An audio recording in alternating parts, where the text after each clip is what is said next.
નર્મદા જિલ્લાના રાજપીપળા ખાતે સ્વર્ગસ્થ અલ્કેશસિંહજી ગોહિલ સેવા ટ્રસ્ટ દ્વારા લોક ડાયરાનું આયોજન કરવામાં આવ્યું હતું, જેમાં પ્રખ્યાત સાહિત્યકાર દેવાયત ખાબડ ઉપસ્થિત રહ્યા હતા.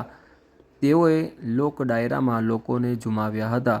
ઉપરાંત આ કાર્યક્રમ બાદ તેઓએ સંસ્કૃતિને બચાવવા અને નશામુક્તિનો સંદેશ આપ્યો. તો નર્મદા જિલ્લામાં ઘણા કાર્યક્રમ કર્યા, પણ રાજપીપળામાં જ્યારે આવવાનું છે ત્યારે એક નાની ઉંમરમાં કારોબારીના ચેરમેન એટલે કુલદીપસિંહ અને એમની સારી ટીમ એમને એક જબરજસ્ત સરસ મજાનું આયોજન કર્યું, આપણી સંસ્કૃતિ સભર ડાયરો કે જેમાં પરિવાર સાથે ડાયરાને માણી શકે.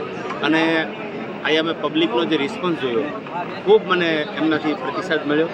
ખૂબ મને એમ હતું કે સૌરાષ્ટ્રમાં ડાયરા થાય છે, પણ એવો જ એક માહોલ મને સૌરાષ્ટ્ર જેવો જ માહોલ લાગે.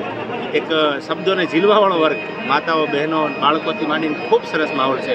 અને આપણી સંસ્કૃતિ સભર આપણા સનાતન ધર્મની વાત કરવા માટે આવ્યો છું. ખૂબ રાજીપો વ્યક્ત કરું છું કે આવા નવા સારા કાર્યક્રમો એક આવા નાની ઉંમરના આજના યુવાનો આમ તો રાજકીય ક્ષેત્રમાં છે, પણ એક સારા કામો કરતા રહે અને આપણા સનાતન ધર્મને આગળ વધારતા રહે, એ અપેક્ષા સાથે જઈશું. એ વિષય તો આમ જોવા જઈએ તો રાજકારણનો છે, એટલે આપણે એ રાજકારણ ઉપર જ છોડી દઈએ, કારણ કે આપણો માહોલ ડાયરાનો છે. આપણે યુવા વર્ગને શું કહેશો? બસ યુવા વર્ગને એટલું સાહિત્યકાર તરીકે ચોક્કસ કહીશ કે આપણે યુવા વર્ગ આજનો એ બધા વ્યસનથી દૂર રહે, અને વ્યસનથી દૂર રહીશું તો આપણો ધર્મ, આપણો દેશ, આપણી સંસ્કૃતિ આ બધાને આપણે બચાવી શકીશું. એના માટે સરકાર પણ ખૂબ મહેનત કરે છે અને આગળ ઉપર પણ એનું સારું રિઝલ્ટ મળશે.